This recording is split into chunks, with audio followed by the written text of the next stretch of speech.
Rasanya masih di mute, Kak.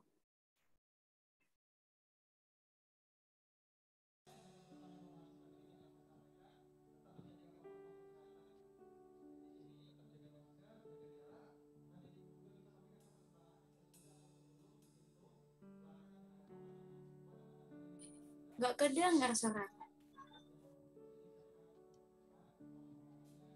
Recording in progress.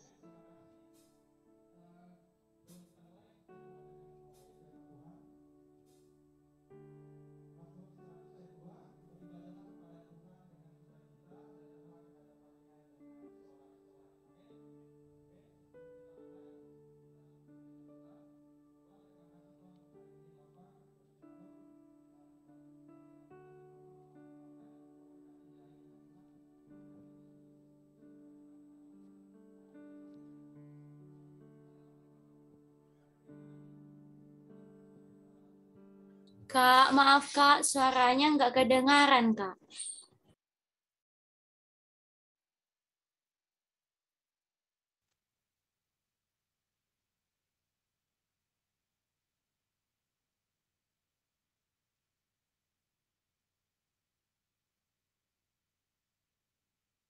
Namamu, kiranya segala pujian kami menyenangkan hati Tuhan. Terima kasih Bapa.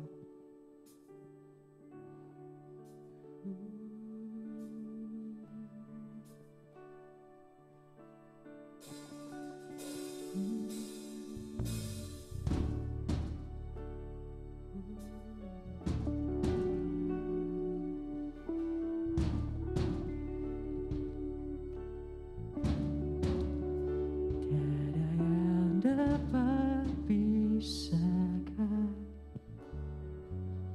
ku dari terangnya kasih-Mu. Kau berikan kedamaian yang tak bisa dunia berikan.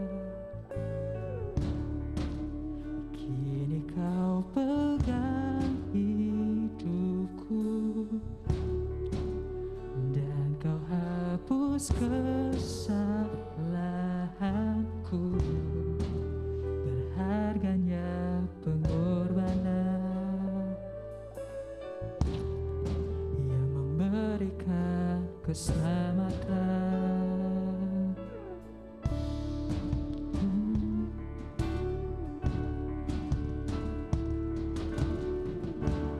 Kau hadir di setiap langkahku. Ku aman di dalam hadirat-Mu. Kau buktikan Engkau setia.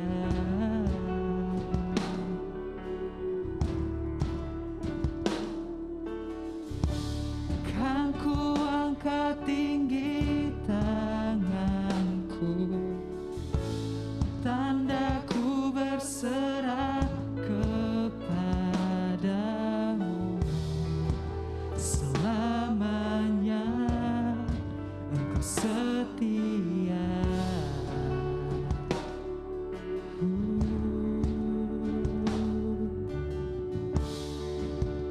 Kini Kau pegang hidupku dan Kau hapus kesalahanku. Berharganya pengorbanan yang memberikan keselamatan. Kau hadir di setiap langkahku. Ku aman di dalam hadirat-Mu. Kau buktikan Engkau setia. Oh.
setia. Oh, your presence, oh, your presence never leaves me, and you'll never forsake me. Oh, your presence never leaves me, and you'll never forsake me. Oh, your presence never leaves me, and you'll never forsake me. Oh, your presence never leaves me, and you'll never forsake me.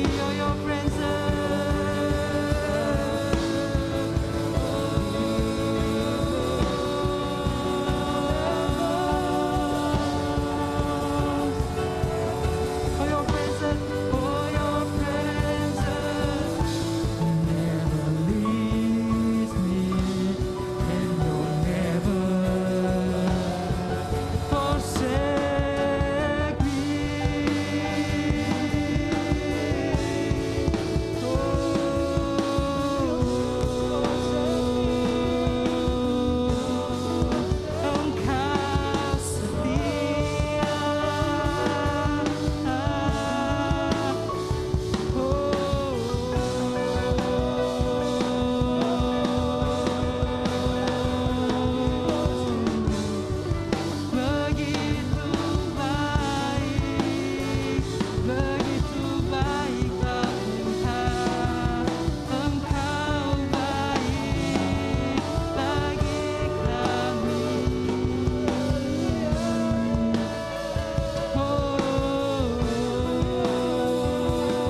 saja teman-teman semua untuk bangkit berdiri. Oh, yuk mari kita memasuk bagi Tuhan. Mari kita ucapkan syukur atas segala kebaikan Tuhan dalam kehidupan kita. Kesetiaannya yang begitu luar biasa. Terima kasih Tuhan. Terima kasih Yesus. Engkau setia, Engkau begitu baik. Segalanya kami berikan bagimu.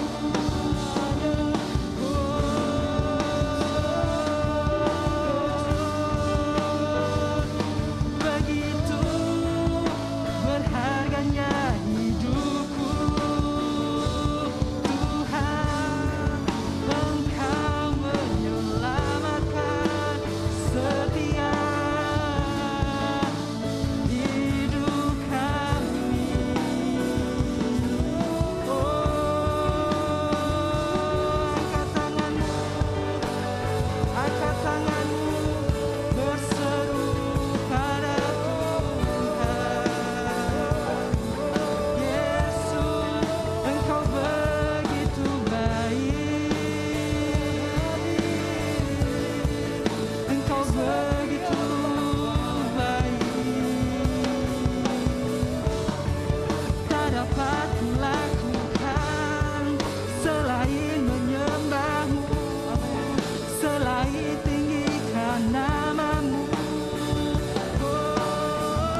Haleluya.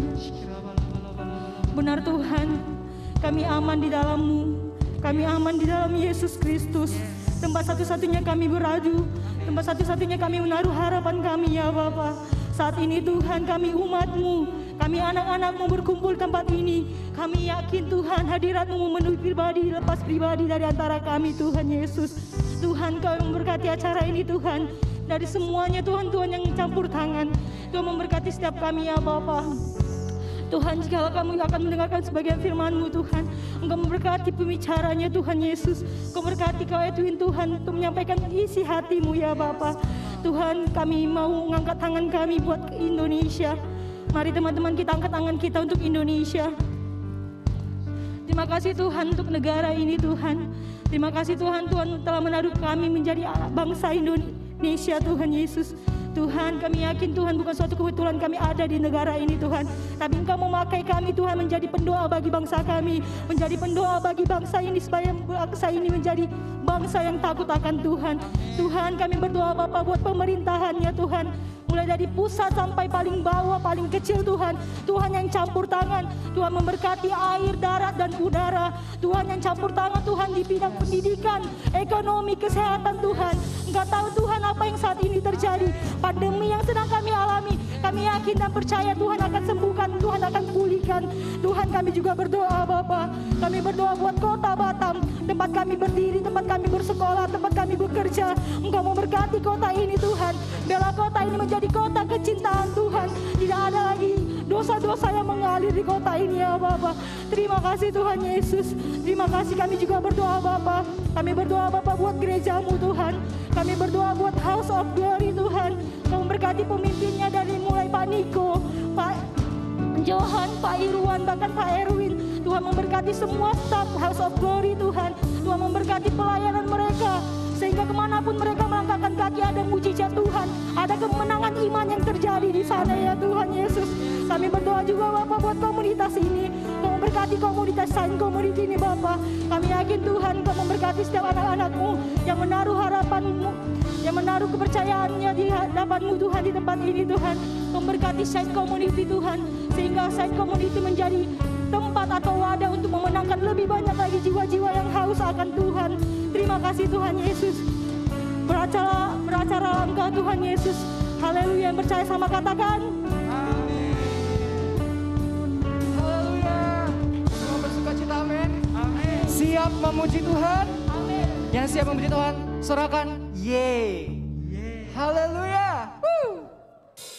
Semua tepuk tangan di atas kepala ya. Amin. Sama-sama katakan. When night has fallen, when fears is coming, still you're calling me. When faith has lost and my hope exhausted, you will be my strength. Sing. When my mind says I'm not good enough, God, you're enough for me. Yeah, I decided I'm not giving up. You won't give up on me. You won't give up on me. Your love is holding on, it won't let go. I feel it breaking out like an echo. Your love is holding on, it won't let go. I feel it breaking out like an echo, echo in my soul. Semua sama-sama katakan.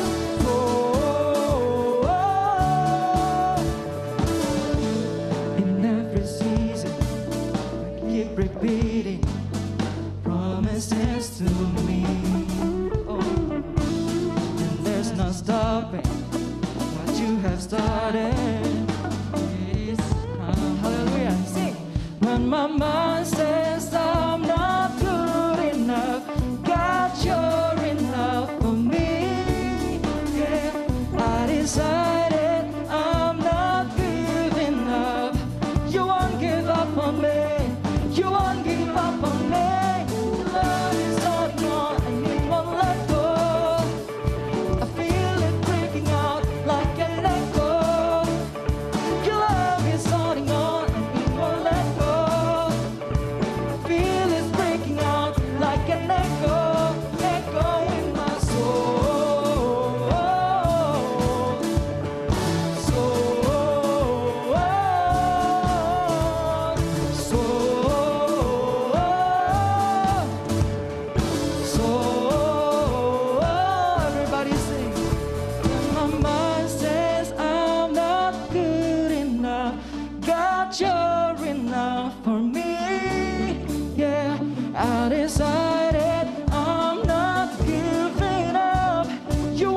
up on me.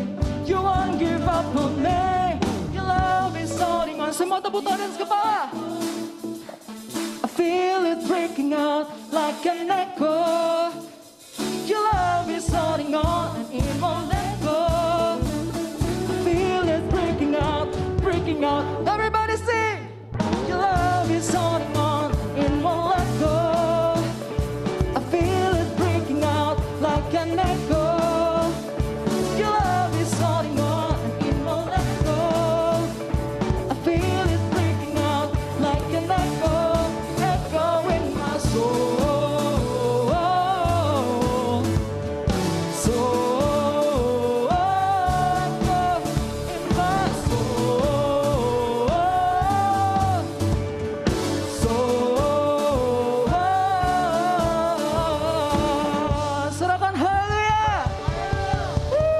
Memuji Tuhan lebih lagi, amin.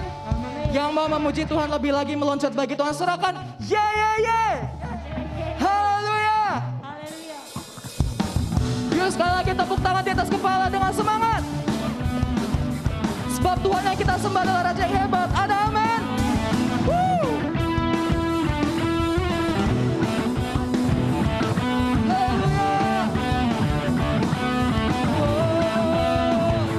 Mari sama-sama katakan.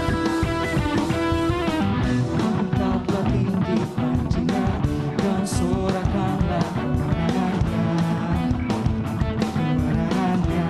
Sebab belenggu telah dipatahkan, belenggu telah dipatahkan, kutuk dan maut telah dikalahkan, telah dikalahkan. Sebab oleh darahmu, oleh darahmu yang bebaskanku. Oh semuanya. Kau Raja yang hebat, kebangkitanku di dalammu dan di dalamku. Oh, jangan takut dan gentar, kemenanganku bersamamu, ya bersamamu.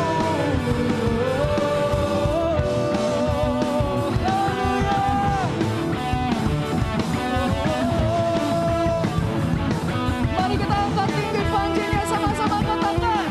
Angkatlah tinggi panjinya dan sorakanlah kemenangannya. Kemenangannya, belenggu telah dipatahkan, dikalahkan, telah dikalahkan. Sebab oleh darahmu, oleh darahmu yang bebaskan. Mari gerakan badan buat Tuhan.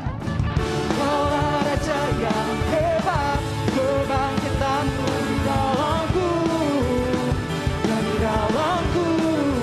Oh, tiada takut dan gentar, kemenanganku bersamamu, ya bersama. One more time singing. Kaulah Raja hebat, kaulah Raja yang hebat, kebangkitanmu di dalamku, ya di dalamku. Oh, tiada takut dan gentar, kemenanganku bersamamu, ya bersamamu. Oh, haleluya.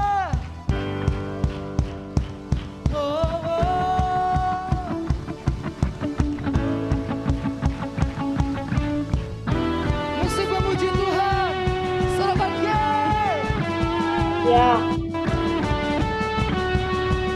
katakan dulu sekarang. Dulu sekarang selamanya.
dipersilakan untuk duduk kembali teman-teman semua.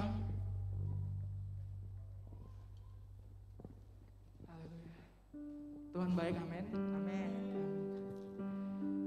Kita akan mendengarkan firman Tuhan.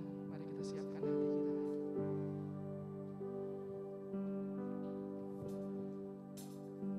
Thank you, Jesus.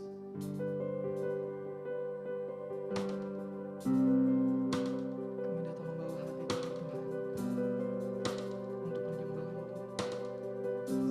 Hanya Engkau yang layak. Worthy of every song we could ever sing, worthy of every praise we could ever bring, worthy of every breath we could ever breathe. We live for You, we live for You.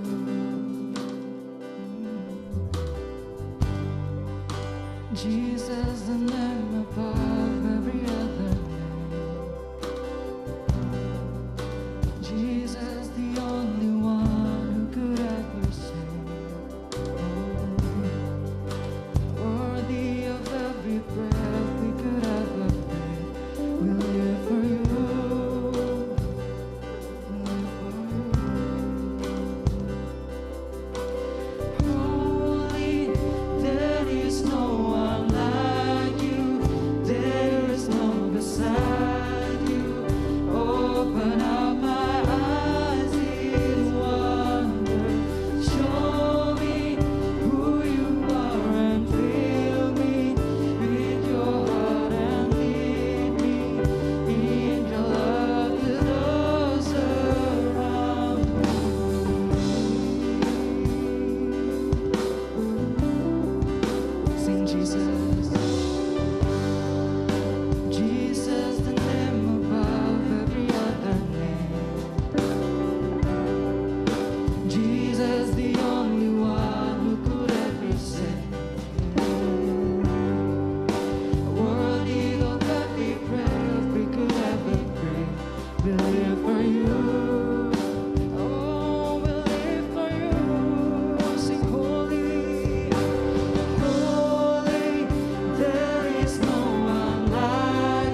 are holy, there is no one like you, there is none beside you.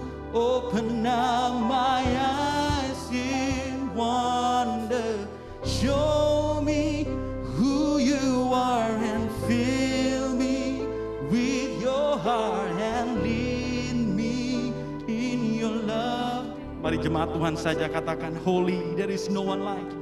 Holy. Mari angkat tanganmu, agungkan Tuhan. Ini doa kami, open up our eyes in your wonder. Amen. Show me who you are and fill me with your love.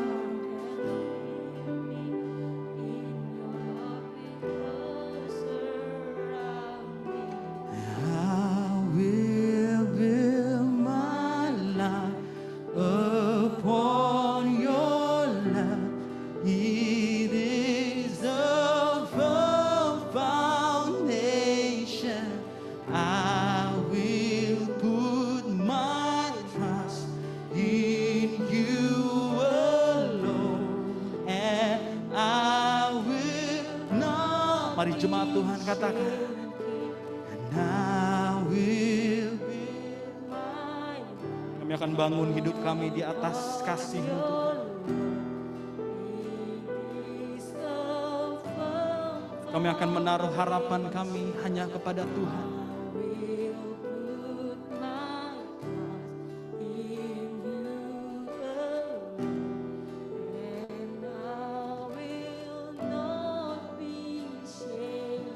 Kita berikan tepuk tangan buat Tuhan Yesus.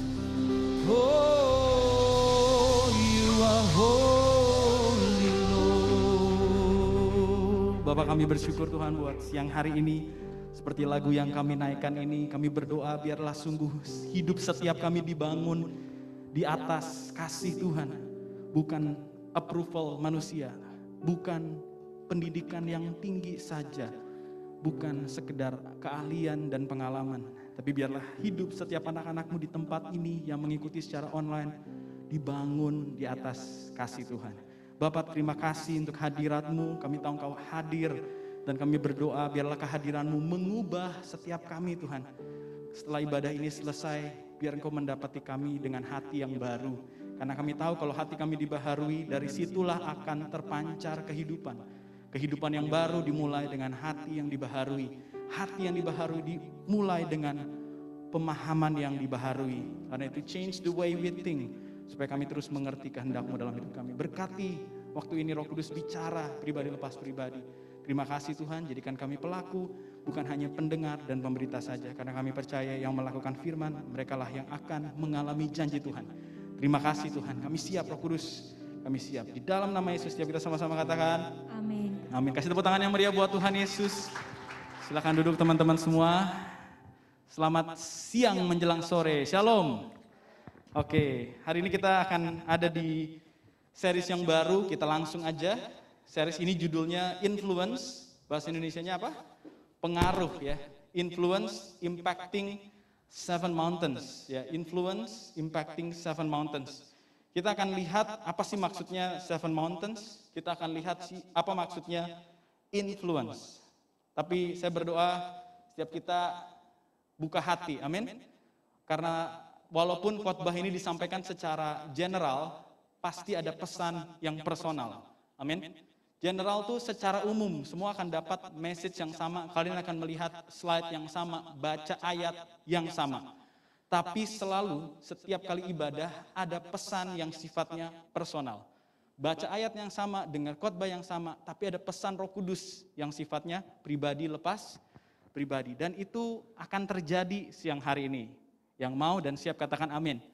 Oke, karena itu perlu ya, itu perlu. Sesuatu yang personal akan mengubahkan kita. Nah, aku juga mau terus mengingatkan untuk menyembah Tuhan dengan ekspresi, yang mengerti boleh katakan amin.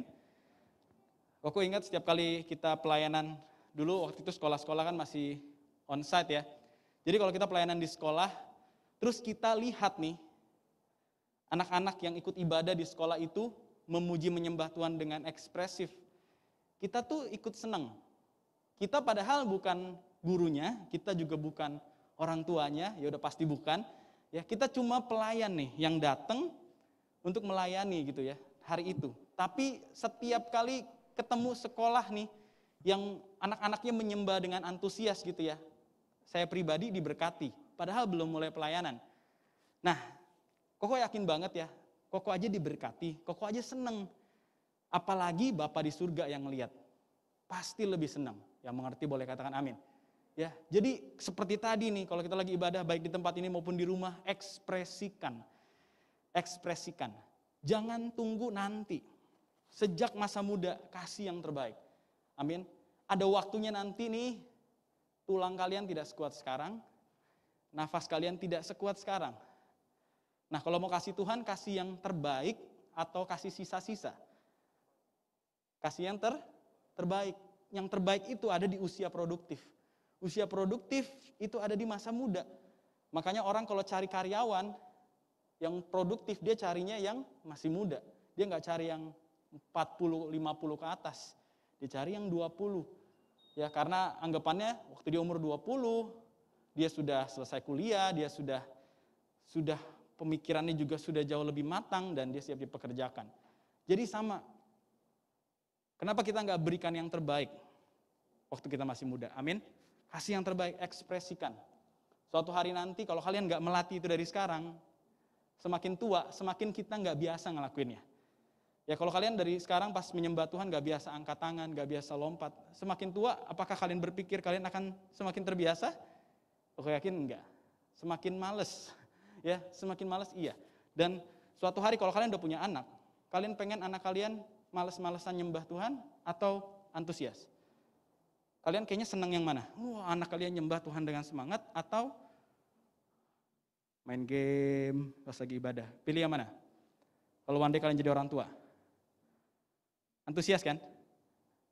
Kalau kita mau lihat seperti itu di generasi setelah kita, itu harus dimulai di generasi kita. Yang mengerti boleh katakan amin. Kasih tepuk tangan yang meriah buat Tuhan Yesus. Karena lagi-lagi kita ngomong soal pengaruh. Ya, why we need to be influential. Kenapa sih kita perlu untuk menjadi berpengaruh atau influential? Series ini akan membahas bagaimana membangun hidup yang berpengaruh. Di gunung pengaruh ya, ada 7 gunung pengaruh atau 7 mountains of influence. Dan kenapa kita harus menghidupi hidup yang berpengaruh? Sebelum lebih lanjut ya, kita akan mulai dengan why. We will start with why, oke?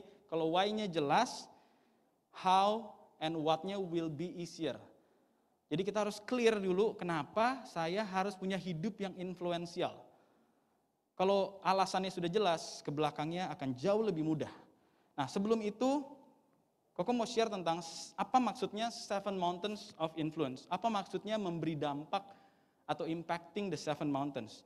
Dalam hidup ini ya, ada 7 area yang punya peranan signifikan untuk membentuk nilai dan budaya dalam kehidupan masyarakat. Yang disebut culture shaping areas. Apa aja sih culture shaping areas? Area-area yang membentuk budaya, apa aja sih areanya? Areanya itu ada di 7 gunung ini. Ya. Yang pertama adalah family atau keluarga. Setiap kita nih, tempat pertama kita belajar tentang nilai, menerima kasih dan perlindungan, menerima identitas itu di keluarga. Bayangin kalau sejak dia kecil, papanya atau mamanya tidak mengasihi dia, tidak melindungi dia, tidak mengajarkan dia, padahal keluarga adalah tempat pertama untuk seseorang belajar nilai-nilai, maka anak itu akan bertumbuh dengan nilai yang salah. Termasuk soal identitas nih. Makanya kita harus menaruh identitas yang jelas. Kamu laki-laki, kamu anak papa, you are belong to our family. Kamu dikasihi bukan karena kamu berprestasi, kamu dikasihi karena kamu anak saya. Amin. Itu artinya family adalah tempat pertama kita belajar. Koko melihat Tobi, anak Koko, adalah peniru yang sangat ulung. Ya, anak-anak semua rata-rata begitu sih. Kita ngapa-ngapain semua, bahkan kita nggak ngajarin nih, tapi kalau dia lihat kita melakukan, dia akan melakukan. Ya, Koko pernah suatu ketika nih kalau muka udah asem gitu ya, Koko tuh suka bersihin pakai tisu basah gitu. Terus Koko lap gitu loh biar nggak meminyak. Si Tobi, dia ngelihat terus dia ambil tisu basah, dia juga ngelakuin hal yang sama. Ya. Terus kita pernah ngajarin dia, kalau nonton, ini kemarin baru diajarin juga nih. Jadi kalau nonton tuh nggak boleh deket-deket. Ya kan? Terus dikasih jarak 2 jengkal gitu. Supaya nggak deket-deket. Kemarin Koko lagi kerja kan. Terus dia samperin Koko. Papa mundur, 2 jengkal gitu. Ada Koko lagi nggak kelihatan nih tulisannya. Jadi dia peniru yang sangat ulung. Itu semua dipelajari di rumah. Kalau bayangin ya, kalau dia waktu masih kecil ngelihatnya papa mama ribut, terus kata-kata kasar yang keluar terus. Itulah yang akan menjadi nilai hidup dia. Dia akan berpikir gini, oh kata-kata kasar itu nggak apa-apa. Itu hal yang biasa. Orang aku di keluarga aja, aku lihat itu tiap hari kok. Terus mungkin ada yang punya experience gini, oh papa mamaku nggak pernah minta maaf kalau buat salah. Itu akan jadi nilai yang dia pelajari. Oh jadi kalau buat salah nggak mesti minta maaf. Toh papa mama gue nggak minta maaf. Atau misalkan gini, papa bohongin mama atau bohongin orang lain di luar keluarga. Kalau kita lihat itu dari kecil, kita kan punya value sama. Gak apa-apa bohong, yang penting kita aman. Bohong aja, ngerti ya? Jadi family ini penting, kamu gak bisa menghindari ini. Kamu lahir di sebuah keluarga. Gak ada yang lahir dari batu kan? Gak ada kan? Jadi kita semua nih pasti ketemu gunung ini yang pertama, family. Yang kedua education, ya kan? Education pasti ketemu. Sekolah adalah tempat kita punya komunitas di luar keluarga. Itu pertama kali kita ketemu teman-teman. Kita belajar sistem. Kalau kamu masuknya telat, kamu akan kena hukum. Kalau kamu nggak bikin tugas, nilai kamu jelek. Di keluarga mungkin masih ada kompromi lah ya. Tapi kalau di sekolah nggak ada kompromi, ya, nggak ada kompromi. Pokoknya kamu nggak bagus nilainya, kamu nggak lulus. Kamu terlambat, kamu dapat hukuman. Kita belajar sistem, kita belajar disiplin, kita ketemu teman di sekolah. Yang berikutnya adalah media. Media adalah tempat di mana mereka melihat dan mendengar informasi. Ya, media sosial maupun media cetak itu adalah tempat kita dapat informasi, ya kan? Orang jualan koran di lampu merah, ada headline-nya, itu informasi yang dilihat dari media. Terus kita yang udah hidup bersama dengan sosial media seperti Instagram, kita nggak lagi baca koran kan? Kita lihat semuanya di informasi yang ada di semua tentang Batam, ya kan? Atau apapun itu informasi-informasi dari sosial media. Itu tempat kita jadi referensi nih. Tempat kita menjadikan segala sesuatu itu referensi. Informasi semua didapat dari situ. Nah bayangin kalau ada orang-orang di belakang media itu yang mau menggiring opini, mereka akan kompakkan nih. BBC, opini, misalkan narasi TV, kita bikin yuk berita tentang ini. Tapi lu ngomongnya harus menjelekkan si A, oke, sip. Terus dia sebar nih. Kita yang gak kenal si orang itu, ngelihat 3 berita ngomong hal yang sama. Opini kita terbentuk kan, narasi kita terbentuk. Oh berarti orang ini gak benar nih. Padahal itu cuma diputar balik. Padahal kita gak tahu kejadian sebenarnya, padahal kita gak kenal orangnya. Tapi ngelihat berita yang sama di 3 sumber media yang berbeda, kita jadi langsung ilfeel sama orang itu. Nah, sepowerful itu influence di media. Terus apalagi? Ada art and entertainment. Ini tempat di mana kita menikmati yang namanya musik, olahraga, dan hiburan seperti Netflix contohnya, nonton film, atau bahkan termasuk main games online. Itu adalah bagian dari entertainment. Jadi kalau kamu pas lagi memberikan dirimu penghiburan gitu ya, terus kamu pengen main games, nonton, terus kamu ketemu games yang value-nya salah, kamu ketemu film yang value-nya salah. Contoh film yang value-nya salah apa? Film yang mempromot soal perselingkuhan. Banyak kan sekarang film-film negara gitu ya. Pokoknya kalau yang itu ada yang mempromot soal toxic relationship, ada yang mempromot soal perselingkuhan. Kalau kita nonton itu tanpa punya filter yang jelas, kita masih muda nih, kita akan berpikir itu hal yang biasa lama-lama. Oh iya memang kayak gitu sih, soalnya setiap hari kita nonton cerita itu. One day waktu kita jadi orang tua, semua nilai itu will influence your life. Bukan berarti nggak boleh nonton, tapi kita harus punya filternya dulu. Kalian dengar lagu nih, terus dengar lagu liriknya semua yang bersifat mengasihani diri, atau misalkan lirik-lirik yang menghancurkan value hidup kalian sendiri, itu akan merusak kalian juga. Ya. Gak semua lagu salah, tapi kalau kalian perhatikan liriknya banyak sekali lagu yang memberikan influence yang jahat dalam hidup kita. Ya, kok nggak mungkin bahas satu-satu, tapi kalian tahu ada lagu yang ditulis oleh orang-orang yang dari kaum LGBT, dia menulis untuk tujuan tertentu, ya, dan kita menikmatinya tanpa kita ngerti. Di situ padahal ada message yang ditaruhkan. Lama-lama kita terinfluence dan kita nggak sadar. Kalau ada yang dengar dan orang itu adalah pernah mengalami pelecehan, dia akan merasa, ih ini lagu gua banget. Lama-lama apa? Identitasnya diambil dari lagu, dijadiin nilai hidup. Sampai sini mengerti, katakan amin. Ya, jadi bayangin ya, di keluarga, ke sekolah, capek nih sekolah terus nonton, mau denger lagu dulu. Semua tuh ya, area of influence. Terus baca Instagram ya, perhatiin ya, media, art, entertainment, education, family, ada apa lagi? Bisnis, tempat kerja, religion, agama. Ini semua dunia gak bener ini. Aku mau beribadah kepada Tuhan. Berarti area religion pun harus bener. Kalau area religionnya juga terkontaminasi influence dari dunia, runyam masalahnya. Yang terakhir apa? Government. Oke, government bicara soal pembuat kebijakan.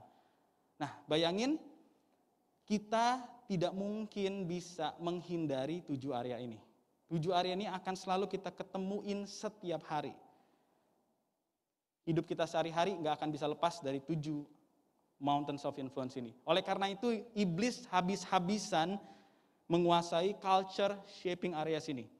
Karena kalau dia bisa menguasai 7 gunung ini, maka orang-orang pasti akan terpengaruh dengan nilai-nilai dari kuasa kegelapan, dari iblis, dari si jahat. Oke? Dan itu akan menjadi seperti ini. Contoh ya, ini masih kita bahas satu-satu. Family, jadi broken family atau dysfunctional family. Makanya iblis habis-habisan supaya ada perceraian, perselingkuhan. Kenapa? Itu dimulainya bukan nanti pas sudah nikah loh. Itu dimulainya pas pacaran. Pas lagi pilih pasangan hidup. Sebisa mungkin tidak ada nilai-nilai firman Tuhan waktu kamu mikirin pasangan hidup. Tapi dia baik dan tidak ada masalah kok. Aku akan tetap melanjutkannya. Waktu kamu masuk ke pernikahan, disitulah masalahnya baru muncul. But there is no way out. Akhirnya apa? Ya udah cerai aja. Korbannya siapa? Anak-anak. Dan kamunya sendiri pastinya, ya kan? Jadi iblis coba, abis itu apa lagi? Orang yang udah di dalam kondisi keluarga seperti itu, ketemu sama poor education system, sistem pendidikan yang jelek, sistem pendidikan yang tidak spesifik. Terus ketemu guru yang tidak punya integritas. Pernah dengar gak berita guru melecehkan muridnya? Oke? Ketemu pendidik seperti itu, udah pendidiknya salah. Ketemu pergaulannya yang ngajakin nonton bokep. Apalagi, ya udah deh, gue mau menyendiri aja. Gue nggak mau ketemu orang, gue buka IG aja, gue nonton YouTube aja. You know, di situ juga ada kan, ada brokenness-nya juga gitu. Ada bad influencer, orang-orang yang kelihatannya influence banget, punya subscriber banyak, followernya banyak, influence-nya negatif. Terus media yang mendikte bagaimana kita hidup, lirik lagu yang mendorong untuk orang punya wrong belief. Bahkan film yang promoting wrong values. Jadi bayangin, gile, gimana mau pergi dari dunia ini ya? Semuanya kok kayaknya seperti ini. Terus ya udah deh, aku mau fokus kerja aja. Pas dimasuk di dalam dunia pekerjaan, bisnisnya, pekerjaannya ilegal. Tidak mempraktikkan hal-hal yang sesuai dengan integritas. Aku nggak mau kayak gini, tapi semuanya seperti ini. Terus di mana nih? Tuhan Yesus datanglah segera, gitu ya. Kita pengen yaudah Tuhan Yesus datang aja deh. Terus kita berharap pemerintahnya korupsi. Dana bantuan sosialnya diambil sama menteri. Terus kalian tahulah politik sana, politik sini, ya kan? Jadi terus gimana nih? Gini, kita ada dalam dunia yang seperti ini. Oke, tapi masih ada harapan. Amin. Perhatikan, semua itu terjadi karena nggak ada godly leaders di area-area itu. Nggak ada influencer, mungkin ada tapi nggak banyak. Masih kurang gitu dibandingin yang negatif. Oke, mungkin ada edukator yang baik, pendidik yang baik, tapi masih kurang. Mungkin ada orang-orang di pemerintahan yang baik, tapi masih kurang. Oh ya, tadi Koko kelewatan satu. Religion, oke. Yaudah deh kalau gitu aku ke gereja nih, kayaknya gerejanya bener nih. Pas masuk ke gereja, ajarannya salah. Pas ikut gereja, ajarannya meninabobokan dia untuk jadi orang yang cinta dengan berkat Tuhan saja tanpa mempedulikan amanat agungnya. Terus kalian juga pasti pernah dengar kan, hamba-hamba Tuhan yang integritasnya gagal di area seksual dan area uang. Jadi bayangin ya, bahkan di gereja pun sama. Kenapa? When godly leaders don't rise up, the wicked rises and takes place. Waktu nggak ada pemimpin takut Tuhan, yang jahat-jahat ini jadi pemimpin, dan itulah sebabnya 7 area ini membawa pengaruh yang sangat-sangat negatif buat generasi kita. Itu makanya tantangannya jadi makin berat. When we do nothing, those who are wicked and evil will keep taking the place of influence. Waktu kita nggak ngapa-ngapain, iblis kan berusaha gitu kan, pokoknya kamu ke gereja aja, dengar firman pulang, nggak usah lakukan apa-apa, nggak usah terlalu mimpi ketinggian, nggak usah lah masuk ke pemerintahan, itu semua susah itu. Kamu dari minoritas lagi, udahlah nggak usah. Kamu mau punya bisnis yang benar, nggak mungkin zaman sekarang, ngerti ya? Iblis berusaha, kamu boboin aja deh, yang penting lu rajin ke gereja, udah cukup, nggak perlu ngapa-ngapain. Kenapa? Karena dia nggak mau ada godly leaders yang takes the place of influence. The only thing necessary for the triumph of evil is for a good man to do nothing. Hal yang membuat orang jahat bersorak-sorai adalah waktu orang baiknya tidak berbuat apa-apa. Jadi kenapa kita perlu influential? Yang pertama, why-nya adalah there is a needs, there are a needs. Amin. Ada kebutuhan di situ.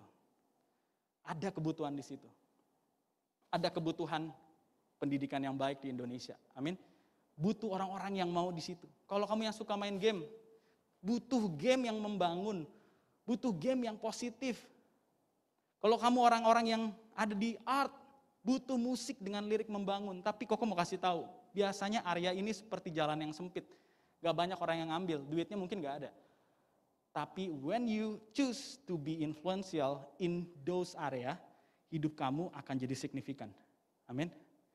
Hidup kamu akan jadi signifikan. Jadi yang pertama ada kebutuhan nih. Karena 7 area ini udah broken.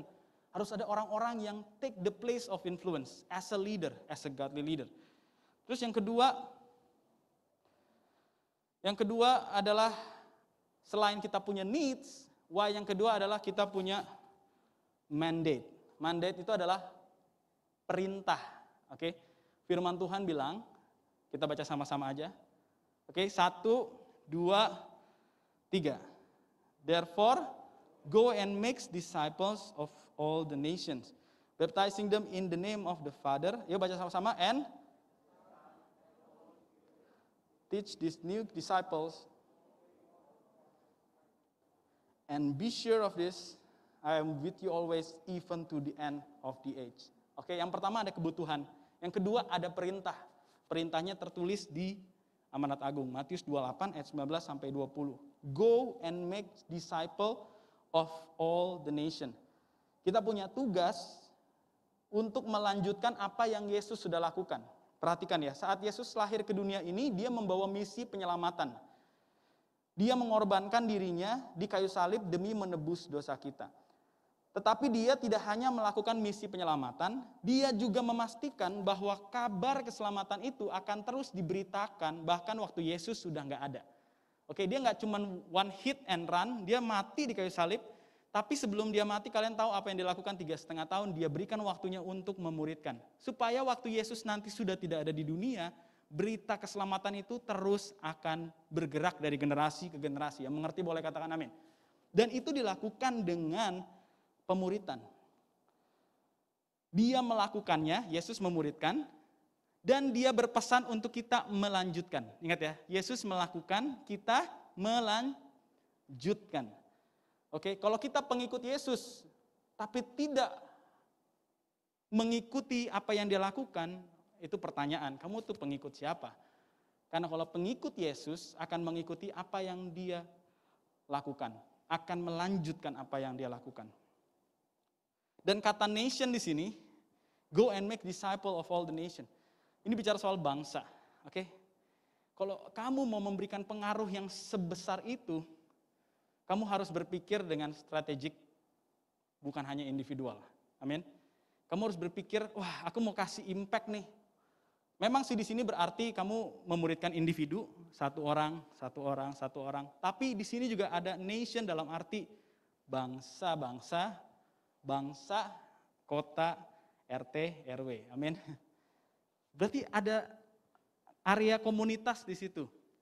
Dan kita dipanggil untuk memuridkan individu dan jadi murid Kristus juga di area yang strategik. 7 Mountains of Influence. Supaya pengaruh kita jadi lebih besar. Kok kasih ilustrasi kayak gini. Kalau kita mau dapat ikan, kalau yang suka mancing, mau dapat ikannya satu-satu, pakainya apa? Pancingan, ya kan?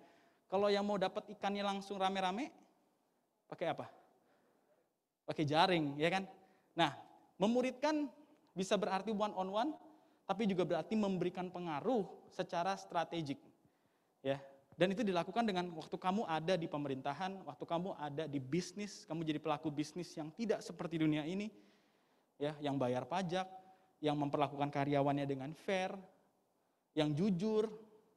Waktu kamu jadi educator nih, kamu jadi guru yang nggak cuman pelajarannya aja yang hebat, tapi juga hidupnya bisa jadi teladan. Amin. Waktu kamu jadi entertainer, entah kamu pemusik, pemain game, apapun, ya, kamu jadi orang yang beda. Yang lain ngomong kotor, kamu nggak pernah waktu streaming ngomong kotor, pasti ditinggalin sih. Cuma disitulah bedanya. Amin. Disitulah bedanya. Dan lihat, waktu ada banyak orang tinggalin kamu, yang bener-bener nih datang. Oh, ternyata dia beda. Ini yang aku cari yang selama ini nggak ada, datang. Disitulah kita jadi strategik. Kita nggak sendirian lagi, kita punya pengaruh yang lebih besar. Karena yang sevisi kelihatan. Oh, yang sevisi ternyata orang-orang ini. Yang culture-nya dan nilainya sama ternyata orang-orang ini. Waktu banyak family di luar sana sembarangan. Dari cara pacarannya, dari cara jadiannya. Jadilah yang berbeda. Amin. Disitulah kita memberi pengaruh untuk Mountains of Family. Jadi kita punya needs, kita punya mandate. Terus ingat, Tuhan juga pernah bilang begini di kitab Yeremia, usahakanlah kesejahteraan kota kemana aku buang atau aku tempatkan. Berdoalah untuk kota itu kepada Tuhan. Ada 2 kata kunci, usahakanlah dan berdoalah. Selain doa buat kota, berusahalah. Doa dasarnya, usaha actionnya. Amin. Iman tanpa perbuatan mati. Jadi kita beriman dan kita harus melakukan sesuatu untuk membawa pengaruh. Dan memang itu yang Tuhan mau. Makanya kita disebut apa? Garam dan terang. Amin. Garam, kayak Kak Christopher Tapiaru bilang kemarin, garam tuh waktu dia lenyap malah rasanya muncul.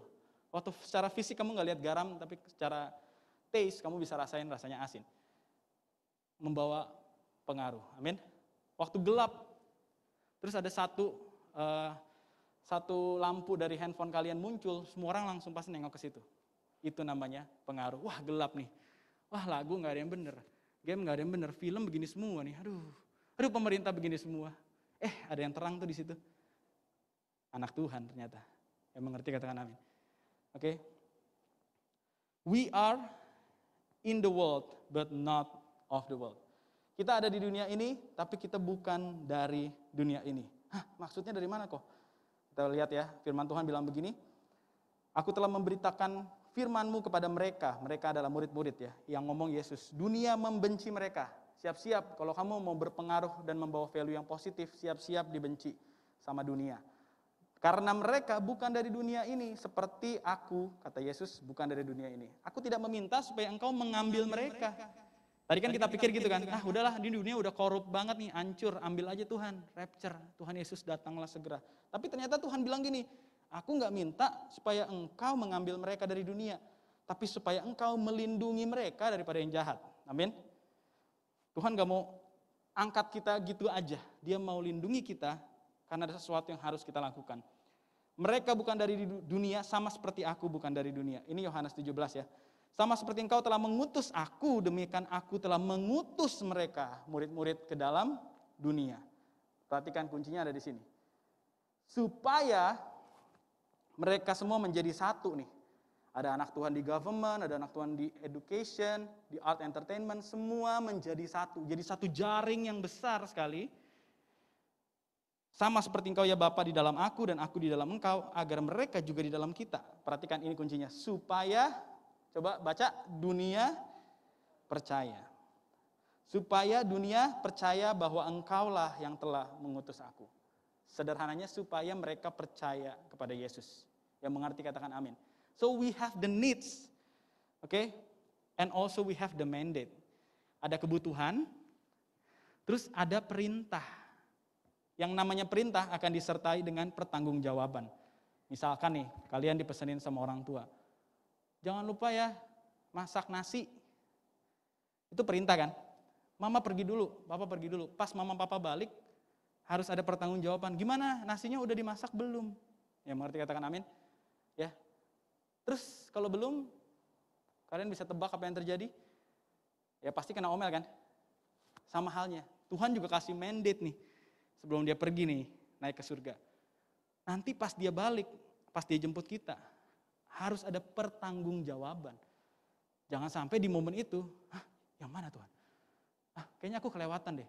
Mungkin chatnya ketumpuk, emang WA, ya padahal di Alkitab dijelasin, di gereja diomongin. So we need to be influential in Seven Mountains. Karena ada mandate di situ. Boleh bantu next? Being disciple of Christ not just inside the church. Jadilah murid Kristus nggak cuma di gereja aja, but also in the influential areas of your life.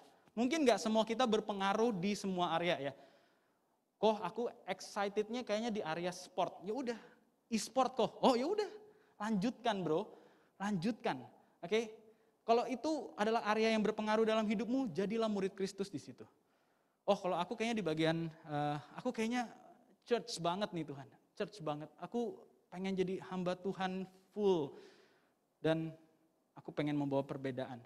Ya udah, be disciple di situ, di area itu. Oke? Oh aku mau jadi orang yang berpolitik, tapi cara politikku akan berbeda. Visinya udah ada nih, ya udah be disciple of Christ di government, amin. Tapi yang pasti yang semua harus bisa be disciple of Christ in family, amin. Percuma nih hebat di government, hebat di sana sini, tapi di rumah keluargamu tidak menghormati engkau, tidak menghargai engkau karena hidup kita nggak jadi teladan. Jadi gunung yang wajib adalah family. Selebihnya lihat kalian memang influensial di mana. Orang bilang, oh kamu kalau ngedesain bagus banget deh. Mungkin itu area influensial kamu. Kamu kalau bikin lagu enak banget deh. Mungkin itu area influensial kamu. Ya, mungkin kamu di bagian kalau ngajar tuh bagus banget. Gua ngerti banget kalau lu yang ngajar. Mungkin itu area edukasi. Amin. Sekarang coba pikir di mana Tuhan mau taruh kita. Be disciple of Christ in your influential area. Dan jadikan perintah Tuhan yang terakhir sebagai fokus yang utama di area itu. Oke, yang terakhir nih. Why we need to be influential. Tadi ada kebutuhan, terus ada perintah, yang terakhir ada yang namanya kesempatan.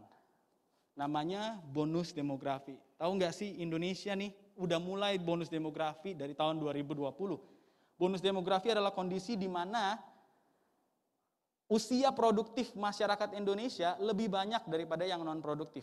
Di sini dibilang usia produktifnya itu umur 15 sampai 64 tahun. Di dalam usia 15 sampai 64 tahun itu adalah usia produktif. Dan di tahun 2020 itu puncaknya 75% masyarakat Indonesia generasi milenial dan yang lebih muda dari generasi milenial. Yang mengerti katakan amin. Jepang pernah memanfaatkan kesempatan ini dan seketika itu juga waktu mereka mengambil bonus demografi sebagai sebuah kesempatan, ekonomi Jepang langsung melonjak tinggi. Ya, disitulah kalian akan dengar dulu tuh zaman-zaman otomotifnya Jepang tuh sampai masuk ke pasar internasional. Ya, Honda, Yamaha, pokoknya semua brand-brand Jepang itu langsung ada di mana-mana. Karena mereka memanfaatkan bonus demografi. Nah Indonesia ini udah mulai 2020, selesainya nanti 2040. Oke?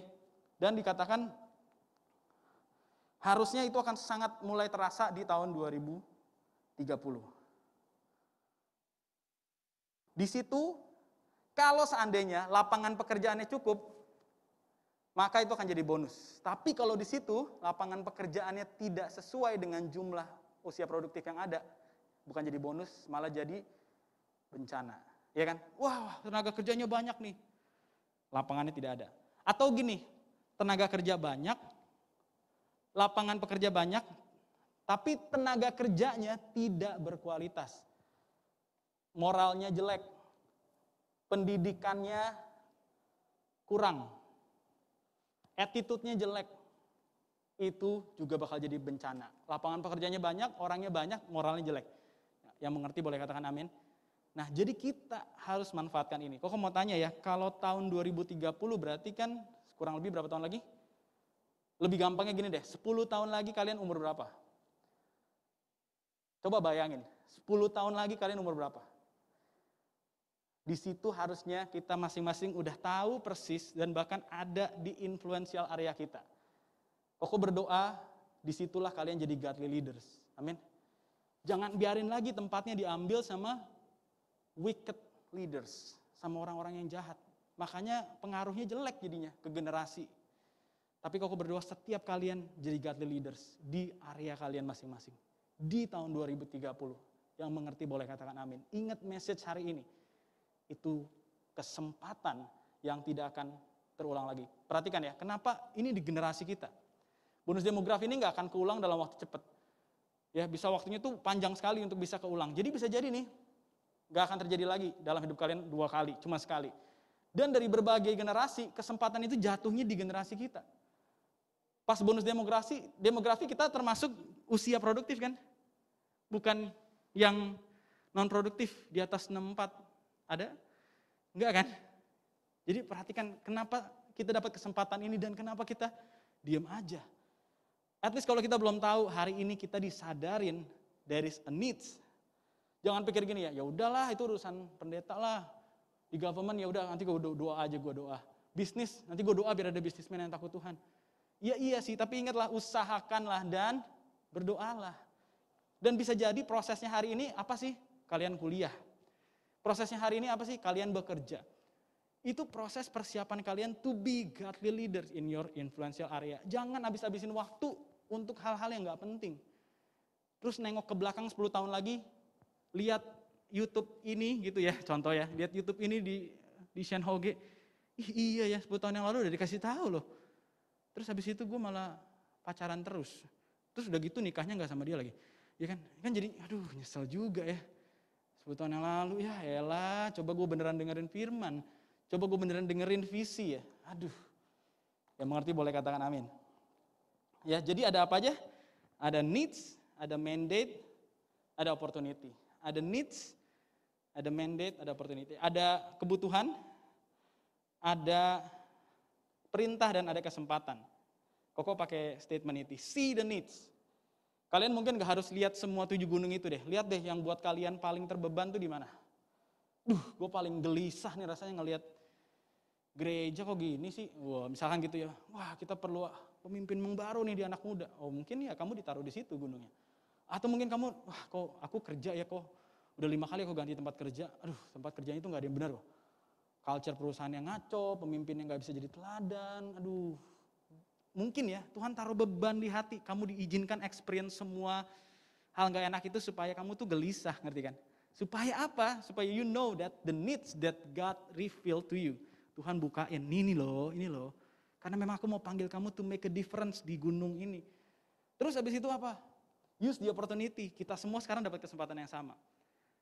Dan ada perintah, kalau ada perintah akan ada pertanggungjawaban. Nah, pertanyaan biasanya yang muncul setelah ini adalah, bisa gak gue? Aku minta pemain keyboard, berdua aja deh, Evelyn sama Vanessa.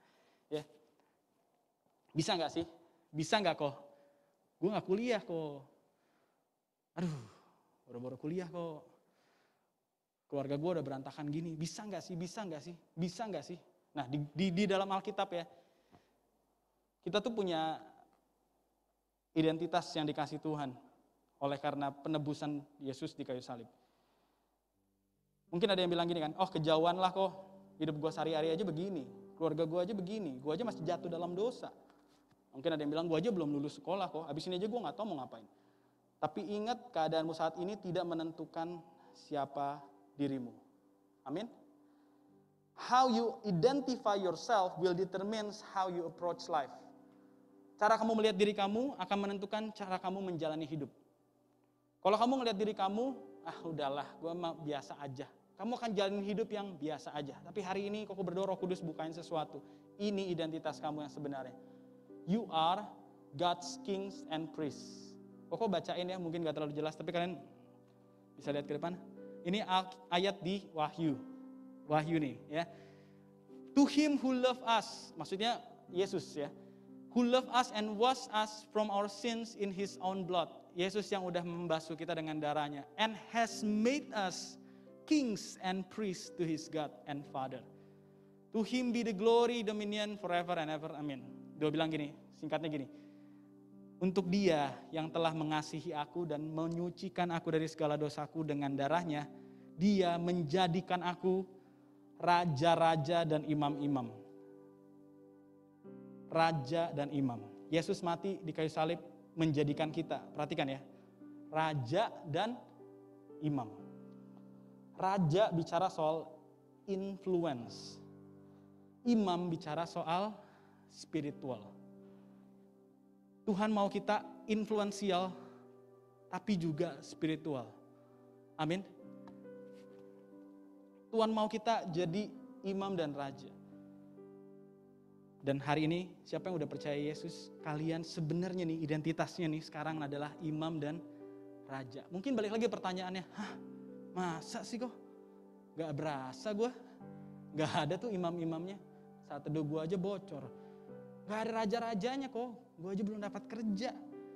Mungkin ya kamu mikir kayak gitu. Tapi yuk geser dulu semua keadaan kamu hari ini. Lihat apa kata Tuhan tentang kamu. Kamu sudah dijadikan imam dan raja. Yesus mati di kayu salib itu bukan sekedar menyelesaikan karya keselamatan, tapi mengubah hidup kita. Amin. Hari ini identitas kamu imam dan raja. Di Alkitab hanya satu kalau yang Koko temukan ya, yang benar-benar memfulfill role ini, namanya Daud. Ya. David was king and priest. He bring influence like a king. Wah, gak ada raja kayak dia. Kalau kalian tahu ya, daerah teritori Israel itu bertambah berkali lipat di zamannya Daud. Daud satu-satunya raja yang berhasil membuat unity 12 suku Israel. Kalian tahu setelah itu Salomo, tapi habis itu pecah. Tapi Salomo kan ngelanjutin apa yang sudah dimulai sama Daud. Di zaman Daud lah, tidak ada yang berani zaman Daud dan Salomo ya. Tapi masalahnya gini, Salomo influential like a king, but not serve God like a priest. Kalian ngerti ya? Wah, kalau dibilang king, kayaknya Salomo lebih keren, bener. But unfortunately, he wasn't a priest. Malah dia menyimpang dari Tuhan. Karena dia mengambil begitu banyak istri. Perhatikan. Tuhan mau kamu jadi imam dan raja. Satu-satunya ya kalau kau lihat adalah Daud. Dan dialah imam. Tahu dari mana kok dia imam? Dia bukan keturunan Lewi. Bayangin ya, dia bukan keturunan Lewi. Tapi di Alkitab dicatat dia yang pakai baju efod waktu pindahin tabut perjanjian. Baju efod itu cuma dipakai sama orang Lewi, imam. Dan tidak terjadi apa-apa loh sama dia. Gak disamber Tuhan. Dia yang merestorasi pondok Daud. Dia yang bawa Yerusalem yang harusnya jadi kota administratif, jadi kota religius dan administratif. Kota pemerintahan plus kota rohani. Bayangin, gak ada yang ngelakuin itu. Dia membawa bangsanya mengikuti Tuhan sepenuh hati. Kalian baca di Alkitab, raja-raja dan Tawarik, kalian akan ketemuin banyak ayat bilang begini. Raja A, Raja B, tetapi tidak mengikuti Tuhan seperti Daud. Standarnya Daud, gak ada yang kayak gitu. Bayangin ya, Daud ini sangat spesial. Padahal secara keturunan dia bukan keturunan raja. Kalian tahu kan? Dia bukan keturunan raja. Saul dari suku Benyamin, raja pertama. Dia bukan keturunan orang Lewi, tapi role-nya dia influential like a king and serve like a priest. Dan kenapa Daud dapat privilege ini? Ingat ya, bukan pada saat Daud udah bunuh Goliat dia dipilih Tuhan. Dia dipilih Tuhan dulu, makanya dia bunuh Goliat. Tapi pertanyaannya, gimana sih kehidupan Daud sebelum itu? Perhatikan ya. Ini yang dialami Daud. Yang pertama, Daud ditolak oleh keluarganya karena di Alkitab dia pernah tulis gini di kitab Mazmur. Mazmur 69 ayat 8. Aku telah menjadi orang luar bagi saudaraku, orang asing bagi anak-anak ibuku. Ini Daud ngomong nih, aku jadi orang luar bagi saudaraku, orang asing bagi anak-anak ibuku. Jika kita baca kisah Daud, you can easily notice that David was not accepted by his family. Hal yang paling real adalah pada saat Samuel datang mengurapin salah satu anak dari Isai. Di situ Daud tidak diajak. Sampai Samuel ngomong gini, ini semua anaknya nih, semua ini kah? Semua nih. Yakin nih, apa Tuhan salah alamatnya kasihnya? Kok gak ada orangnya? Terus baru bapaknya bilang, ada satu lagi. Lah berarti yang satu lagi dianggap apa? Tapi aku gak panggil. Memang gak ada terjemahannya di sini sih. Kalau bapaknya ngomong apa. Tapi yang kita pikirkan secara logika ya. Pada saat itu bapaknya mikir apa tentang Daud? Mungkin dia pikir gini, kayaknya dari segi tampang, umur, bukan Daud deh yang bakal diurapi. Jadi gak usah dipanggil lah, ya kan? Yang ini nih, abang-abang ini keren-keren nih. Ini sekolah tinggi. Ini masuk militer nih sama Saul. Kayaknya ini sih nih, kayaknya ini nih. Jadi Daud ditolak. Tapi Tuhan melihat. Samuel mengurapi Daud di tengah saudara-saudaranya. Bayangin ya, kalian bayangin nih. Ini orang yang ditolak, kan dibilang tadi kan, dia nggak disukai sama saudara-saudaranya. Terus diurapi di tengah-tengah saudara-saudaranya. Saudara-saudaranya ngelihat seneng atau makin benci? Makin benci. Kalau kalian baca ceritanya kalian tahu ya. Siapa yang lagi ngalamin itu? Siapa yang lagi ngalamin itu? Kalau ada di antara kita yang lagi ngalamin hal ini, bukan berarti kamu gak bisa jadi imam dan rajanya Tuhan. Daud ngalamin hal yang sama. But God still choose him. Instead of rejection from the family, David was chosen and anointed by God. Gak heran ya dia bisa bilang gini, sekalipun ayah dan ibuku meninggalkan aku, namun Tuhan menyambut aku. Walaupun dia ditolak Tuhan. Kok bayangin ya waktu itu Daud mungkin tidak dianggap, tidak ada yang tahu, tidak ada yang kenal. Tapi Tuhan tahu, Tuhan kenal. Amin. Nah, kondisi yang berikutnya apa sih? Boleh tadi tampilkan slide-nya. Dia juga tidak dipercaya, ya. Dia tidak dipercaya. Kenapa? Karena di situ dicatat 1 Samuel 17, dia jaga kambing domba, banyaknya cuma 2-3 ekor. Banyaknya cuma 2-3 ekor. Kalian bayangin ya, Yesus aja waktu di perjanjian baru kasih ilustrasi tentang gembala yang cari domba yang hilang. Dombanya berapa di situ? 100. Dia tinggalkan 99 dan cari yang 100. Daud berapa? 2-3 ekor. Nah, Koko sempat berpikir ini mah bukan beneran niat bapaknya kasih tanggung jawab. Ini cuma sekedar dikasih tanggung jawab supaya kamu jauh-jauh dah di sana. Tapi itu pun dikerjakan dengan segenap hati. Siapa di sini yang ngerasa kayak gak dipercaya di pekerjaan, gak dipercaya di keluarga, gak dipercaya di organisasi mungkin. Kayaknya gak ada orang yang kayak gue percaya sama lu, gak ada. Kayaknya semua ngeraguin kamu. Daud ngalamin hal yang sama. Ditolak iya, gak dipercaya juga. Terus yang terakhir, miskin dan rendah. Daud pernah bilang begini nih, waktu suatu ketika dia, ini cerita lompat sedikit ya, tapi ini yang ada di pikiran Daud. Waktu dia mau dinikahin sama anaknya Saul, dia bilang begini. Lalu para pegawai Saul menyampaikan perkataan itu kepada Daud. Kamu tuh bakal dijadiin menantu raja loh. Daud bilang gini, perkara ringankah pada pemandanganmu menjadi menantu raja? Bukankah aku seorang miskin dan rendah? Ngerti ya? Miskin dan rendah. Jadi ini kondisi Daud pada saat dia dipilih Tuhan. Ditolak, tidak dipercaya, miskin, dan rendah. Kan pertanyaannya gini kan, terus kenapa dia tetap dipilih Tuhan? Kenapa dia dipilih Tuhan? Jawabannya ada di sini. Waktu Samuel lihat abang-abangnya, mereka ber8 saudara laki-laki, semua lewat nih. Masih adakah? Masih sih, tapi lagi di padang tuh. Dibawa, terus diurapi. Di situ Tuhan bilang begini, perhatikan ya. Berfirmanlah Tuhan kepada Samuel, janganlah pandang parasnya atau perawakan yang tinggi, sebab aku telah menolaknya. Bukan yang dilihat manusia, yang dilihat Allah. Perhatikan apa? Manusia melihat apa yang di depan mata, tetapi Tuhan melihat hati. Amin. Tuhan lihat hati Daud nih beda. Sekalipun dia ditolak, sekalipun dia belum dipercaya, sekalipun dia miskin dan rendah, hatinya beda. Bedanya apa? Ini bedanya. Koko kasih penjelasannya sedikit ya. Daud dipilih pertama karena hatinya mengasihi sekalipun ditolak dan disakiti. Hatinya mengasihi. Kau tahu dari mana?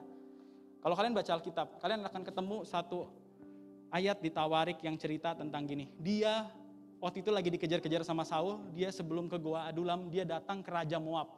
Di situ dia bilang gini, izinkan aku bawa papa mamaku. Ingat gak? Ini ayah ibu yang dulu gak nganggap lu. Gak nganggap lu loh dulu. Tapi waktu Daud lagi dikejar-kejar Saul, bukan dia mikirin diri sendiri, dia masih mikirin papa mamanya. Kok yakin ya? Somehow kok yakin Daud memilih tetap mengasihi dan mengampuni papanya. Kalau enggak mah, sekalian aja. Kesempatan tangan gue tidak berdarah, yang bunuh papa mama gue bukan gue. Arti ya? Daud tetap memilih mengampuni. Kalian bayangin gak sih? Daud jadi raja.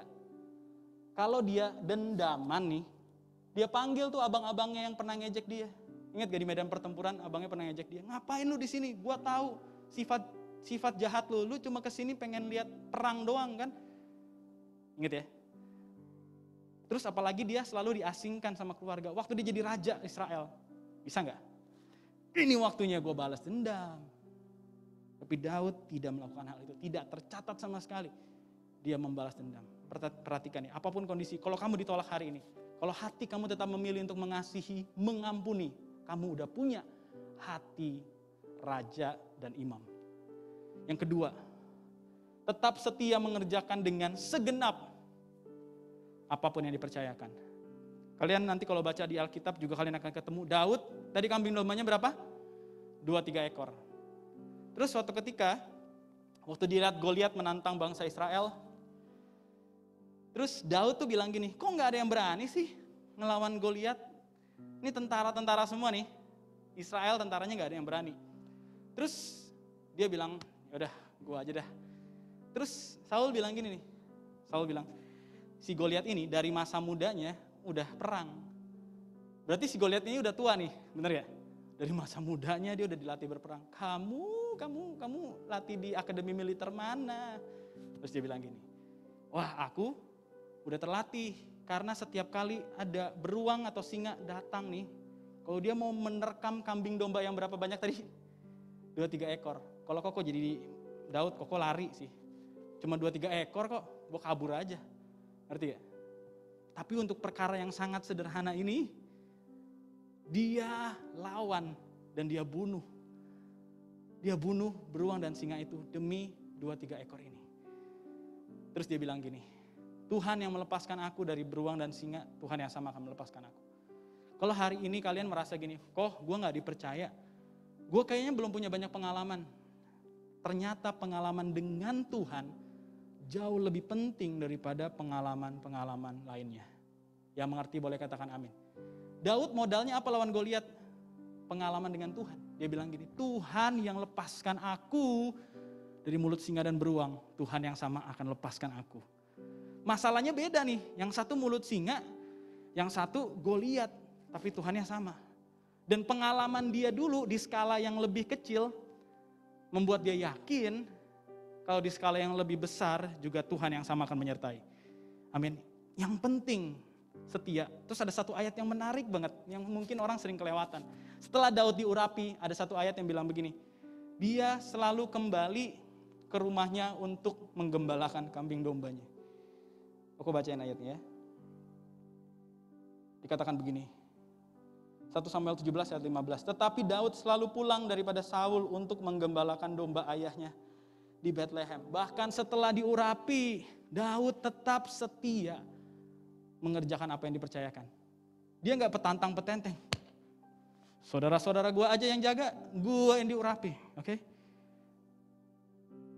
Dia tetap, udah diurapi nih, tapi dia tetap melakukan apa yang dipercayakan. Apapun yang hari ini lagi dipercayakan ke dalam hidup kalian, kerjakan dengan segenap hati. Amin. Itu ciri kalian adalah imam dan raja. Dan itu yang bikin Tuhan pilih, hatinya beda nih. Tuhan bilang, manusia melihat luarnya, aku melihat hatinya. Hati yang gimana? Hati yang tetap mengasihi walaupun disakiti. Hati yang tetap mengerjakan dengan setia, dengan segenap apapun yang dipercayakan. Yang terakhir ya, hati yang sekalipun miskin harta, tetapi tidak miskin mental dan spiritual. Yang mengerti katakan amin. Perhatikan, Daud secara harta miskin, tapi lihat waktu Goliat datang, siapa yang berani? Bukan yang paling kaya kan? Rajanya tidak, abang-abangnya tidak. Abang-abangnya ini udah jadi prajuritnya Saul nih. Dia miskin harta sih, tapi gak miskin mental. Dia boleh duitnya dikit, identitasnya gak rusak. Karena identitas dia gak dari uang, gak dari harta, tapi dari hubungannya dengan Tuhan. Makanya begitu banyak mazmur yang dia tulis, karena dia punya hubungan dengan Tuhan. Makanya saat dia diangkat Tuhan jadi raja, yang pertama dia lakukan, yang jadi fokus utama dia ya, setelah mengamankan bangsanya, dia bawa tabut perjanjian, ada. Imam harus ada di mana tabut itu ada. Ngerti ya? Kenapa Daud dibilang imam? Karena Daud ada di Yerusalem, dia bawa tabutnya ke Yerusalem. Itu tanda seseorang cinta Tuhan. Dia mau ada di mana Tuhan ada. Dia mau selalu bersama Tuhan. Jadi, kok mau bilang hari ini, apapun keadaan kalian, kalau kalian ngelihat diri sendiri, kayaknya mungkin gak ya kok gue jadi orang yang berpengaruh di 7 gunung tadi. Iya sih gue tahu ada kebutuhan. Iya gue tahu ada mandate nih, ada perintah. Gue tahu ada kesempatan kok. Tapi kok gak tahu apa yang lagi gue alamin. Ya kan? Teman di samping juga gak tahu. Tapi kalau ada di antara kalian yang hari ini sedang ditolak. Atau kalian ngerasa tidak dipercaya. Atau kalian ngerasa, kok gue miskin kok. Gue rendah. Bisa kak? Bisa gak kok? Masuk gak tuh? Kok ingetin ya, Daud dipilih Tuhan di saat dia miskin dan rendah. Daud dipilih Tuhan di saat dia tidak dipercaya manusia. Daud dipilih Tuhan di saat dia ditolak keluarganya. Tapi hatinya beda. Hatinya memilih tetap mengasihi orang yang menyakiti. Tetap mengerjakan dengan segenap apa yang dipercayakan. Dan punya mentalitas yang tidak miskin. Amin. Yuk kita bangkit berdiri. Aku berdoa hari ini firman ini jadi benih di hati para imam dan raja. Dibilangnya kings and priests. Raja-raja dan imam-imam. Berarti memang gak cuma satu orang. Koko berdoa setiap kalian yang online, yang di tempat ini. Kalian imam dan raja. Amin. God has made you and me as a kings and priests. Tapi partnya kita nih sekarang, coba cek hatinya. Tuhan pilih bukan karena pengalaman, Tuhan pilih karena hati. Kalau hari ini kamu lagi disakiti, apa respon kamu? Mau gak tetap mengasihi? Mau gak tetap mengampuni? Kalau hari ini kamu kecewa sama keluargamu, apa respon kamu? Kalau hari ini kamu ngerasa tidak dipercaya di keluarga, di pekerjaan, di gereja, apa respon kamu? Kalau hari ini kamu merasa miskin secara harta, coba lihat, selama ini kamu taruh keberhargaan dirimu di mana? Daud tidak menaruhnya di situ. Dia taruh dalam hubungannya dengan Tuhan. Amin.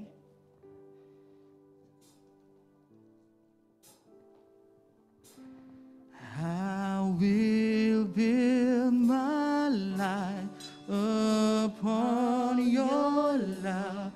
It is a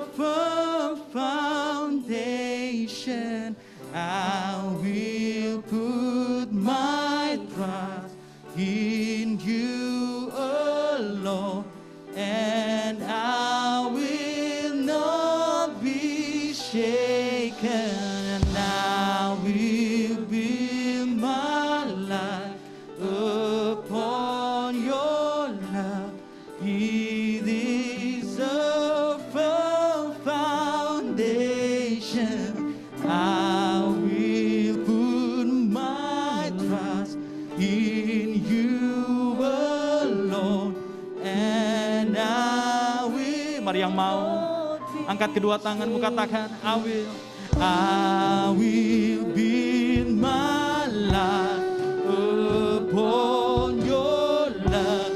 It is a firm foundation.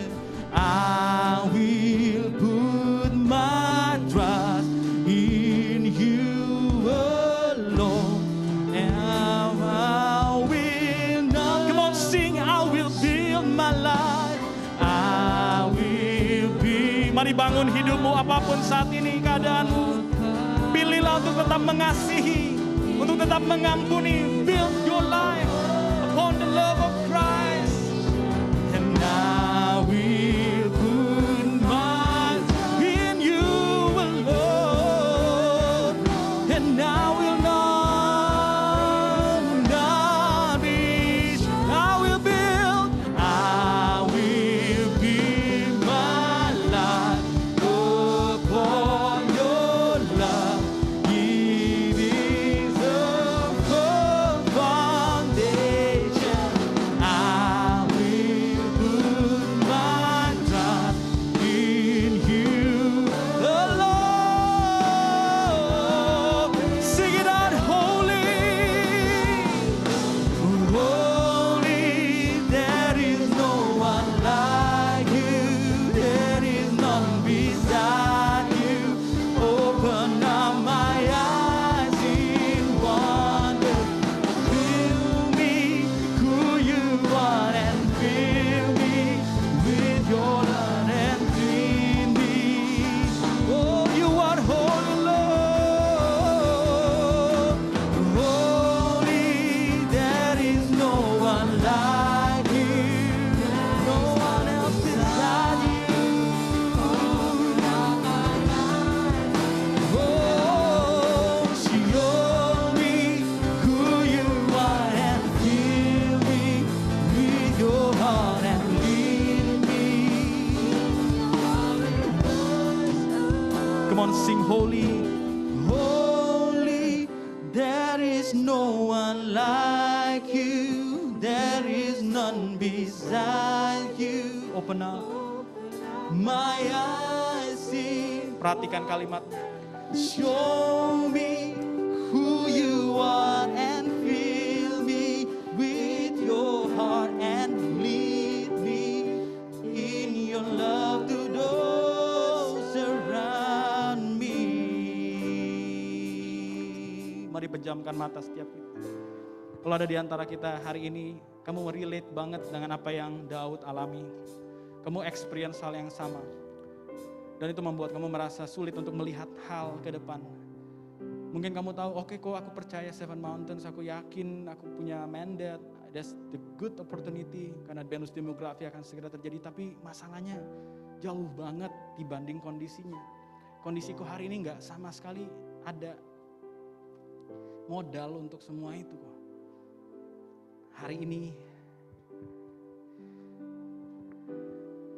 Tuhan mau berperkara dengan kamu. Ingat, keadaanmu hari ini tidak menentukan siapa kamu. Firman Tuhan bilang, kamu dijadikan imam dan raja. Kamu akan bawa pengaruh yang besar. Tapi itu ternyata dimulai dari hati, sebab dari situlah terpancar kehidupan. Tuhan pun melihat Daud waktu itu bukan karena pengalaman berperangnya, bukan karena dia punya relasi dengan banyak kerajaan-kerajaan. No one knows about him. Bahkan keluarganya sendiri pun tidak merasa dia termasuk orang yang bisa diperhitungkan jadi raja. Makanya dia gak dipanggil. Gak tahu apa lagi yang terjadi, penolakan demi penolakan. Bahkan kalian tahu gak sih, setelah diurapi pun Daud masih ditolak sama manusia. Dia ditolak sama Saul, rajanya sendiri yang dia layani, yang dia belain. Dia bertaruh nyawa untuk perang. Buat Saul, buat rajanya, rajanya mau bunuh dia. Dan suatu ketika dia punya kesempatan untuk bunuh si Saul. Dia bilang, jangan menjamah orang yang diurapi Tuhan. Kalau belum waktunya aku jadi raja, aku gak mau jadi raja. Biar Tuhan yang buat segala sesuatunya indah pada waktunya. Lihat itu loh, hati yang tetap mengasihi sekalipun disakiti. I know this is the hardest part. Tapi kalau kamu bisa breakthrough part ini, kamu akan jadi imam dan raja. Kamu akan lihat bahwa itu ternyata identitasmu. Hari ini, Kalau ada di antara kita yang mau untuk memilih mengasihi sekalipun disakiti, taruh kedua tanganmu di dada. I know it's gonna be hard, tapi taruh kedua tanganmu di dada. Bukan karena kamu sekarang udah bisa, tapi karena kamu mau. Tuhan, aku berdoa buat setiap pribadi. Aku berdoa buat setiap pribadi. Tuhan, aku berdoa, jamah kami saat ini Tuhan. Jamah kami saat ini, mari kita terus sembah Tuhan. Jamah kami Tuhan, jamah setiap pribadi. Bilang sama Tuhan, Tuhan jamah hatiku. Aku juga sakit Tuhan, aku juga dikecewakan. Daud, aku juga alami apa yang dialami. Hari ini aku ngerasa gak dipercaya, bertahun-tahun aku tetap mengerjain hal yang sama. Nothing special in my life. Gak ada yang pernah kasih aku apresiasi, gak ada yang pernah kasih tanggung jawab lebih. Apapun yang kamu alami, kamu ngerasa, Lord, kondisi ekonomiku gini-gini aja nih. Aku miskin dan rendah, Tuhan tahu. Dan Tuhan tetap pilih Daud saat itu karena hatinya benar. Kalau kamu mau, pilihlah untuk mengasihi. Bukan karena kamu punya kasih yang cukup, but because Jesus has loved you at the very first time. Tuhan mengasihi kamu. Makanya lagu ini bilang, build your life upon His love. It is a firm foundation. Build your life upon His love. It is a firm foundation. Bangun hidupmu di atas kasih-Nya. Itu dasar yang kokoh. Itu dasar yang kuat. You will be His kings and priests in the name of Jesus. Come on, sing it. Now will be my life upon your love. Over foundation. And I will put my trust in you alone.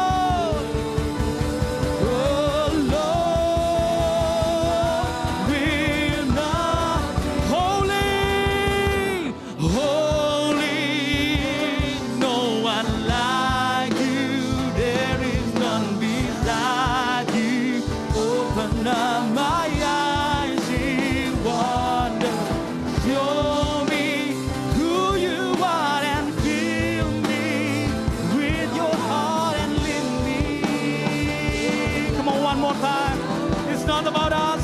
Sing holy, holy. There is no one like you.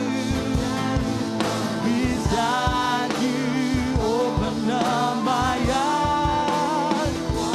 Show me who you are. Fill me with your heart. Beneath the rose around me.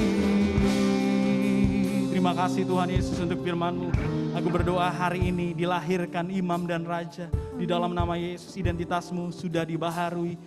It's not about your condition. It's about God's word, God's identity upon your life. That you are His kings and priests. Kamu pasti akan bersinar. Mungkin gak perlu tunggu 10 tahun. Mungkin 5 tahun lagi. Mungkin 3 tahun lagi. Mungkin 1 tahun lagi. Mungkin beberapa bulan lagi. Tapi ingat, build your life upon Christ. Build your life upon His love. Amen. Amin. And you will see, God will open up your eyes in wonder. Kamu akan, wow, keren banget ternyata ya. Kondisiku yang kayak dulu, sekarang, wow. You open up my eyes in wonder. Kamu akan lihat itu. Kamu akan lihat itu. Amin. Kamu akan lihat Tuhan akan memakai kamu untuk membawa orang lain mengenal Tuhan. Karena hidupmu berpengaruh. Tuhan, terima kasih untuk firman-Mu. Aku percaya you already speak to us personally. You already set your words upon our hearts. Dan sebentar kami akan masuk dalam perjamuan kudus. Kami akan mempersiapkan diri kami Tuhan. Terima kasih Tuhan Yesus. Mari teman-teman boleh angkat. Boleh persiapkan rotinya. Kalau ada yang belum bisa ambil di belakang. Di bagian mini sekre kita bisa persiapkan perjamuan kudus.